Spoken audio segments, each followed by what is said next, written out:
محترم ناظرین، السلام علیکم ورحمۃ اللہ تعالی وبرکاتہ۔ نحمدہ ونصلی ونسلم علی رسولہ الکریم، اما بعد فاعوذ باللہ من الشیطان الرجیم، بسم اللہ الرحمن الرحیم۔ فصل لربک وانحر، صدق اللہ العلی العظیم۔ پیارے ناظرین، آج میں ایک اہم ٹاپک کو لے کر کے آپ کے درمیان آیا ہوں اس ویڈیو کے ذریعے، اور وہ ٹاپک ہے ہمارا آج کا عید الاضحیٰ، جس کو ہم قربانی کے نام سے جانتے ہیں۔ کیونکہ اس لاک ڈاؤن میں ہمارے درمیان قربانی کا ایام بھی زیادہ دن نہیں ہیں، ایام گزرتے جا رہے ہیں اور وہ دن بڑی قریب آتے جا رہا ہے۔ تو ہمارے مسلمان بھائیوں کے کچھ سوالات ہیں جو میرے فون پر بھی، میسج کے ذریعے بھی بہت سارے لوگوں نے سوال کیا، تو الگ الگ جواب نہ دے کر کے میں چاہتا ہوں اس ویڈیو کے ذریعے میں اپنے سارے بھائیوں تک ان کے سارے جوابات مختصر میں پہنچا دوں۔ اور کچھ سوالات اس طرح کے آ رہے ہیں کہ حضرت، اس لاک ڈاؤن میں ہم بڑی خستہ حال میں ہیں، بڑا پریشان ہیں، ہمارے پاس روپیہ پیسہ اتنا نہیں ہے کہ ہم قربانی کریں، تو کیا ایسی صورت میں ہم قربانی نہ کریں تو کیا گناہگار ہوں گے؟ دوسرا سوال کچھ اس طرح کے آ رہے ہیں کہ ہمارے پاس روپے پیسے تو ہیں، ہم مالک نصاب ہیں، لیکن ہم جانور خریدنے سے قاصر ہیں، ہم جانور تک نہیں پہنچ پا رہے ہیں، ہم جانور کہاں سے ملے، ہمیں اس لاک ڈاؤن میں پھنسے ہوئے ہیں گھروں میں، تو کیا ایسی صورت میں ہم اس قربانی کے مال، جو ہم مال خرچ کریں گے قربانی کے جانور میں، تو اس کے عوض میں کیا ہم اس پیسے کو کسی غریبوں کی مدد کر دیں، صدقہ کے طور پر اس پیسے کو نکال دیں، تو کیا ہماری قربانی ادا ہو جائے گی، یا پھر شریعت کا کیا ہوگا؟ بہرحال بہت سارے سوالات ہیں۔ سب سے پہلے یوں سمجھ لیں کہ قربانی کہتے کسے ہیں؟ تو قربانی تقرب اور قربت کا نام ہے، جسے ہم مخصوص ایام میں مخصوص جانور کو اللہ کی راہ میں اللہ کی تقرب اور اس کی خوشنودی حاصل کرنے کے لیے ذبح کرتے ہیں، اسی کو قربانی کہتے ہیں۔ اب اس کے لیے بھی کچھ شرائط ہیں کہ قربانی کیا سبھوں پر واجب ہے یا پھر کسی فرد واحد پہ؟ تو دیکھیے، قربانی کے چند شرائط ہیں، اگر ان شرائط میں سے ایک بھی فوت ہو جائے تو قربانی کا وجوب ساقط ہو جاتا ہے۔ اب وہ شرطیں کیا کیا ہیں؟ پہلا تو اسلام ہونا، یعنی مسلمان ہونا، لہٰذا غیر مسلموں پر قربانی واجب نہیں۔ اور دوسری شرط کیا ہے؟ اقامت، یعنی مقیم ہونا، لہٰذا مسافروں پر قربانی واجب نہیں ہے۔ اگر دینا چاہے تو ثواب کی نیت سے دے سکتے ہیں، لیکن نہیں دیں گے تو گناہگار نہیں ہوں گے مسافر لوگ۔ اور تیسری شرط کیا ہے؟ تبنگری، یعنی مالداری ہونا۔ مالداری سے مراد بہت زیادہ مالدار ہونا نہیں ہے، بلکہ مالک نصاب ہونا۔ اور مالک نصاب ہونے کے لیے کیا ضروری ہے؟ 52.5 تولہ چاندی یا 7.5 تولہ سونا اس کے پاس ہو، یا پھر اتنے کی مال تجارت ہو، یا اتنا روپیہ پیسہ اس کے پاس ہو۔ اگر یہ چیزیں اس کے پاس ہے تو قربانی واجب ہو جائے گی۔ ہاں، زکوٰۃ میں ایک مسئلہ الگ ہے کہ سال گزرنا اس مال پر ضروری ہے، لیکن قربانی میں سال گزرنا ضروری نہیں، بلکہ قربانی کے ایام میں اگر آپ مالدار ہو گئے، مالک نصاب ہو گئے، تو قربانی واجب ہو جائے گی۔ لیکن قربانی میں ایک مسئلہ اور تھوڑا ہٹ کے ہے کہ جو حاجت اصلیہ سے علاوہ آپ کے پاس مال ہو، کچھ ایسی شو کے لیے ہوتے ہیں مال اپنے گھروں میں، تو ان چیزوں کے بھی بیچ کر کے آپ قربانی دینے کے لیے پیسہ اکٹھا کریں تو مالک نصاب ہو جائیں، تو ایسی بھی چیزیں ہیں تو آپ بالکل قربانی کریں، آپ پر قربانی واجب ہو جائے گی۔ اب رہی بات قربانی کن جانوروں کی ہونی چاہیے، بہت سارے ہمارے مسلمان بھائی سوالات کرتے ہیں کہ بہت سوال آتا ہے کہ قربانی کے لیے ہم جانور دیکھ چکے ہیں لیکن اس کا دانت نہیں آیا ہے۔ تو میں اس ویڈیو کے ذریعے آپ کو بتا دوں کہ قربانی کے لیے جانور کا دانت ہونا، یعنی پہلے ہی وہ جھڑ جائے بعد میں ہو کے یہ ایک ہے، وہ دوسری بات ہو جائے گی، لیکن دانت کا آنا یہ شرط نہیں ہے، بلکہ جانور کی عمر کی قید ہے۔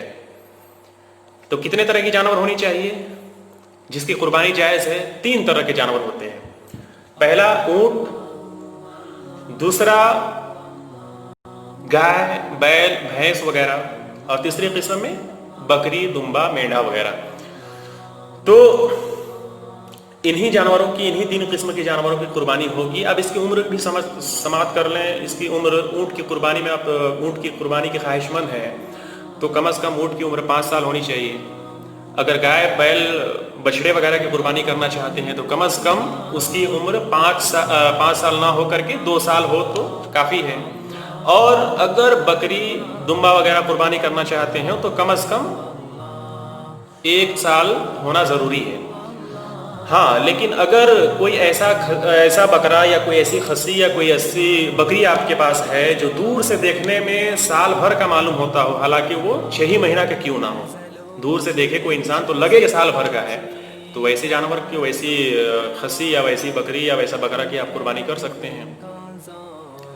اب رہی بات صدقہ کرنے کی. لوگوں کا سوال ہے کہ ہم بھائی صاحب اس لاک ڈاؤن میں غریبوں کی زیادہ مدد کرنی چاہیے، گویا ہم اس بار قربانی نہ ادا کر کے ہم غریبوں میں مال تقسیم کر دیں گے یا پھر اتنا کا صدقہ نکال دیں گے. تو دیکھیے، یہ قربانی حضرت ابراہیم علیہ السلام کی سنت ہے اور 1400 سال سے کنٹینیو چلتا آ رہا ہے. اس کے عوض میں کچھ الگ نیکی کر کے آپ یوں نہ سمجھیں کہ قربانی ہماری ادا ہو جائے گی. ہاں، صدقہ دینا اچھی بات ہے، غریبوں کی مدد کریں، الگ سے کریں، لیکن قربانی کے نام پر ہم اس پیسے کو دے کر کے قربانی ادا ہو جائے گی ہماری صدقہ کے نام پہ، تو یہ بالکل غلط فہمی ہے. ایسی صورت جائز نہیں ہے. اور ایسے بھی رسول پاک صلی اللہ تعالیٰ علیہ وسلم کا فرمان ہے کہ قربانی کے ایام میں اللہ کی راہ میں جانور ذبح کرنے سے زیادہ اللہ کی بارگاہ میں کوئی شے پسندیدہ نہیں ہے. تو گویا قربانی کرنا رب تبارک و تعالیٰ کو بہت پسند ہے. ہمیں اس چیز کو ادا کرنا ہے. اور جو بھی غلط فہمیاں ہیں، میں چاہتا ہوں کہ ویسی غلط فہمیاں ہمارے عوام کے ذہن و دماغ سے نکل جائے.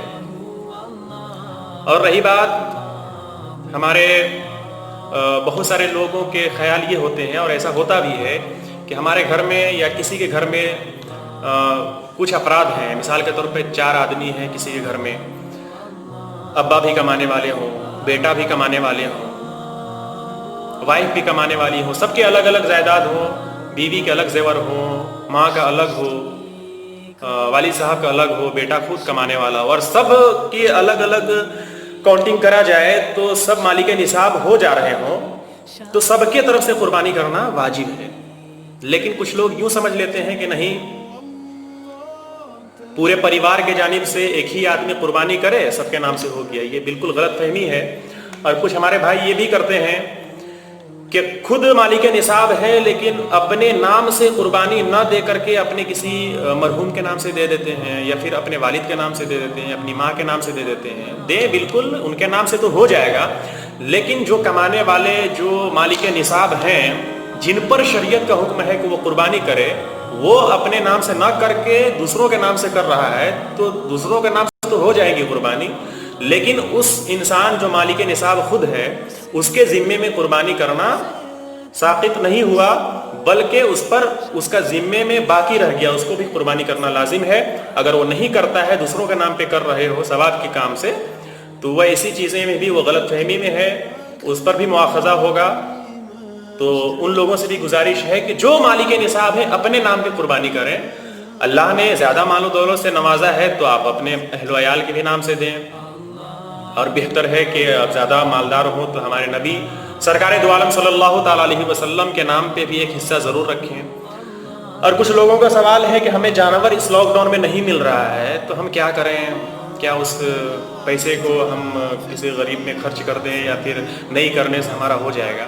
تو میں ان لوگوں سے گزارش کرنا چاہوں گا اور یہ مشورہ دینا چاہوں گا کہ بہت سارے ابھی آن لائن زمانہ ہے.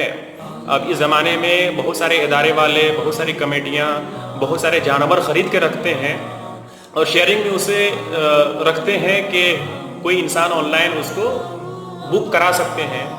تو آن لائن آپ اس میں پیسہ ٹرانسفر کر کے حصہ اپنا رکھوا سکتے ہیں، بالکل وہاں قربانی آپ کی ہو جائے گی. تو بہت سارے ایسے کمیٹیاں اور ایسے ادارے ہیں، آپ اس میں رابطہ کر سکتے ہیں. تو بہت ساری ایسی چیزیں ہیں